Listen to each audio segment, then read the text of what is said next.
वो मैं जनेन जी से बाद में जाऊंगा, पूछूंगा, वो जवाब देंगे आपको। पूनम जी, आपको क्या लग रहा है कि सरकार किस पॉइंट तक ये लेके जाना चाह रही है? आपके विरोध धरना प्रदर्शन जारी है और 2000 से आप 20 से आप लोग लड़ रहे हैं, इसमें 21 से आपको क्या लग रहा है? राष्ट्रीय पिछड़ा आयोग ने मान लिया, डबल बेंच ने मान लिया, सरकार नहीं मान रही है, अब आपको क्या लग रहा है? देखिए, ये लड़ाई जो सड़क से सदन तक की चल रही है सर, ये सबसे पहले मैं बताना चाहती हूँ कि हाँ, ये जीत हमारी किसी एक जगह से नहीं हुई है। राष्ट्रीय पिछड़ा वर्ग आयोग से हमें जीत मिली। वहां जब पता चला, अंदेशा हुआ कि इसमें आरक्षण का घोटाला बड़े स्तर पे हुआ है, तो उन्होंने पॉइंट नंबर, आप 10 उनकी रिपोर्ट देखिए, पॉइंट नंबर 10 में कहा गया है कि 27% की जगह 3.8% ओबीसी को आरक्षण दिया गया है। तो इस पे उन्होंने एक ऑर्डर दिया और कहा कि अधिकारियों से इस पे न्याय देने की कोशिश की जाए। लेकिन हमारे जो जो वहाँ पे डीजी साहब थे, उन्होंने कहा कि ऐसे जो रिपोर्ट्स आती हैं वो हमारे यहाँ कूड़े के ढेर में डली रहती हैं। वहां से फिर हम लोगों को न्याय की उम्मीद खत्म हो गई। इसके बाद हम लोग सिंगल बेंच में बहुत लंबी लड़ाई लड़ी। इसके बाद वहां भी हमें न्याय मिला। कहा भी गया कि आप पूरी लिस्ट को रिविजिट करिए और दोबारा से उसे जो लिस्ट थी वो जारी करिए, और जो भी मूल चयन सूची है उसमें गुणांक, कैटेगरी सबको दिखाइए। लेकिन मूल चयन सूची हमें तब भी नहीं दी गई। इसके बाद फिर हम लोग डबल बेंच में अपनी लड़ाई को लेके गए। वहां से भी जैसा 13 अगस्त को आदेश आया, वहां भी हमें एक सामाजिक जीत की मतलब न्याय मिला और संघर्ष की जीत हुई। लेकिन मैं बताना चाहती हूँ, आज जैसे शिक्षक दिवस है, तो आज हम शिक्षकों को अपने विद्यालय में होना चाहिए था। जो कि आज सड़क पे आंदोलन कर रहे हैं, ये देश का दुर्भाग्य है। और सत्ता पक्ष को भी सोचने की जरूरत है कि कहाँ इनका लूट पाल रहा है, कहाँ ये लोग कमी कर रहे हैं जिससे हमें न्याय ना दे पाने में ये विफल हो रहे हैं। कहाँ इसमें राजनीति हो रही है। जैनैन जी से मेरा सवाल है कि सर, सबसे पहले तो आप लोग इस पे राजनीतिकरण ना करें। हमारे किसी भी आंदोलन में विपक्ष का कोई भी एक भी व्यक्ति आप दिखा दीजिए। हमें अपने सिर्फ अपना न्याय पाने के लिए लड़ाई है। हमारा आंदोलन हमें अपनी नौकरी पाने के लिए है। हमें ठीक राजनीति है, से कोई मतलब नहीं है। ठीक है पूनम जी, आपका सवाल आ गया। मैं सुशील यादव जी के पास जाता हूं। सुशील यादव जी, जुड़ने के लिए आवाज आ रही है? सुशील जी, सुशील यादव जी, आपको आवाज आ रही है? जी जी, आ रही आवाज सर। बस 2 मिनट आप मेरी बात में ये बताइए कि आज शिक्षक दिवस पे आप 50,000 शिक्षा मित्र जमा है, क्यों जमा है? मेरे साथ पैनल पे जो सरकार में, और कभी आपकी आवाज हमेशा उठाते रहे, नहीं तो अभी टोक देंगे, हम अभी भी उठा रहे हैं, वो भी मौजूद है और विपक्ष भी मौजूद है। तो आपकी मांगे क्या हैं कि 13,000 से बढ़ाकर, क्या उसमें कोई कानूनी पछड़ा है क्या जो नहीं बढ़ पा रहा है? जहां तक मेरी जानकारी है, हाईकोर्ट ने तो कहा है कि इतने कम मानदेय में खर्चा नहीं चल सकता है, इनका मानदेय बढ़ाया जाए, कमेटी गठित हो। क्या हुई? अब पूरा आप हमारे दर्शकों और हमारे पैनलिस्ट को बताएं। जी नमस्कार सर, और जितने भी पैनल में बैठे हैं सबको सादर नमस्कार। जितने लोग देख रहे हैं उनको भी प्रणाम। देखिए, उत्तर प्रदेश के लगभग 1,47,000 शिक्षा मित्र अपने भविष्य को लेकर के बहुत परेशान है। अब सबकी उम्र लगभग 40 साल से ऊपर हो गई है।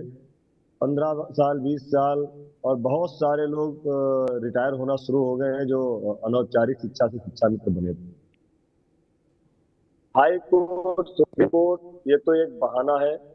सरकार जब चाहे तब समान कार्य समान वेतन दे सकती है, शिक्षित दे सकती है, क्योंकि उत्तर प्रदेश का शिक्षा स्नातक है, बीटीसी है, और 60,000 शिक्षा में तो टीईटी भी पास है। यहाँ तक कि हमने भी 40 साल की उम्र में 2 बार प्राइमरी की टीईटी और 2 बार जूनियर की टीईटी 111, 115 नंबर ला करके पास किया, और अपने साथ 24 साल के, 22 साल के बच्चों के साथ बैठ करके पास किया। उसके बाद भी अगर हमको अपने परिवार को चलाने के लिए पैसे नहीं मिल रहे हैं, मजदूरी नहीं मिल रही है, तो हम कहाँ जाएंगे? सरकार अगर चाहे तो हम शिक्षा मित्रों को प्रशिक्षित वेतन मान दे सकती है, जो हाईकोर्ट ने कहा था कि जो जैसे होमगार्ड को पुलिस का स्केल मिलता है, वैसे शिक्षा मित्र को शिक्षक का भी वेतन मान मिल सकता है। लेकिन अब सरकार नहीं कर रही है। सरकार जब चाहेगी तब करेगी, सरकार करेगी जरूर, आज नहीं करेगी तो कल करेगी, क्योंकि शिक्षा मित्र 10,000 रुपए में 70,000 80,000 के बराबर अध्यापक जो पढ़ा रहे हैं उनके साथ बराबर काम करते हैं। हमें किसी से कोई ईर्ष्या नहीं है, ना हमें किसी से कोई परेशानी है। हमें सिर्फ अपनी समस्याओं का समाधान चाहिए कि 10,000 रुपए में एक योग्यताधारी शिक्षा मित्र कैसे अपने परिवार को चलाए। 24 साल सर हमको हो गए पढ़ाते हुए, आज भी आप हमसे पढ़वा रहे हैं। जब आप हमको 2200 देते तब भी शिक्षा देते थे हम, जब आप हमको 3500 देते तब भी हम शिक्षा देते थे, जब आपने हमको सहायक अध्यापक बनाया तब भी हम शिक्षा देते थे। आज हमको 10,000 दे रहे हैं तब भी हम शिक्षा ही दे रहे हैं, दूसरा कोई काम नहीं कर रहे हैं। और स्कूल के वो सारे काम कर रहे हैं जो शिक्षक करते हैं, सारी जिम्मेदारी निभा रहे हैं। अभी जैसे कमेटी की बात आपने कही, 18 अक्टूबर 2023 को एक बहुत बड़ा कार्यक्रम इको गार्डन में संगठन द्वारा किया गया था, जिसमें आदरणीय प्रमुख सचिव महोदय के निर्देश पर डायरेक्टर बेसिक शिक्षा महोदय की अध्यक्षता में कमेटी बनी थी, जिसमें मिड डे मील के निदेशक थे, जिसमें सचिव परीक्षा नियामक थे, जिसमें आदरणीय उप निदेशक थे, संयुक्त निदेशक थे और STRT के डायरेक्टर थे। सारे लोगों को मिलाकर के कमेटी बनाई गई थी 12 नवंबर 2023 को। उसकी पहली बैठक 24 नवंबर को हुई, दूसरी बैठक 29 नवंबर को हुई, तीसरा एक 27 दिसंबर को लेटर जारी किया गया कि कमेटी के जो मेंबर हैं वो कमेटी के जो अध्यक्ष हैं उनके साथ संगठन के पदाधिकारियों की बैठक होगी, और उस बैठक का डिक्लेरेशन किया गया कि 18 जनवरी को होगी। हम लोगों ने कहा ठीक है, आप हमारे साथ बैठिए, जो हमारी समस्या है समझ लीजिए। उसी बीच में 12 जनवरी को हाईकोर्ट इलाहाबाद से एक आदेश आता है कि इन शिक्षा मित्रों को जीविका के अनुसार, कम से कम महंगाई के अनुसार मानदेय बढ़ाइए, इस पर विचार करिए। तो उसमें हाईकोर्ट ने कमेटी बनाने के लिए कहा। अब सरकार ने क्या किया कि जो हम लोग हमारे प्रोटेस्ट के दौरान कमेटी बनी थी, उसी कमेटी का आधार हाईकोर्ट में लगा दिया कि हमारी कमेटी बनी हुई है और इस पर विचार कर रहे हैं सहानुभूति पूर्वक, जिस पर शिक्षा मंत्री जी ने विधानसभा में जवाब भी दिया कि हमने एक कमेटी बनाई है हाईकोर्ट के निर्देश पर, और जो उसका प्रपोजल होगा उस पर सरकार विचार करेगी। 18 जनवरी को हमारी बैठक हो गई, सर कमेटी ने प्रपोजल बनाया और उस प्रपोजल को ऊपर शासन सरकार तक भेजा गया, लेकिन वो 14 मार्च को डीजी महोदय ने हम लोगों को बुलाया और ये कहा कि लोकसभा का चुनाव आ गया है, चुनाव से पहले आपके लिए कोई निर्णय नहीं हो सकता है, क्योंकि प्रदेश में बहुत से संविदा कर्मचारी हैं। अगर एक संविदा कर्मचारी का मानदेय बढ़ाया गया या कोई अच्छा काम किया गया तो बाकी लोग नाराज हो जाएंगे, इसलिए लोकसभा चुनाव के बाद आपका काम होगा। हमने इंतजार किया, लोकसभा चुनाव समाप्त हुआ, 12 जून से हमने फिर पैरवी शुरू कर दी।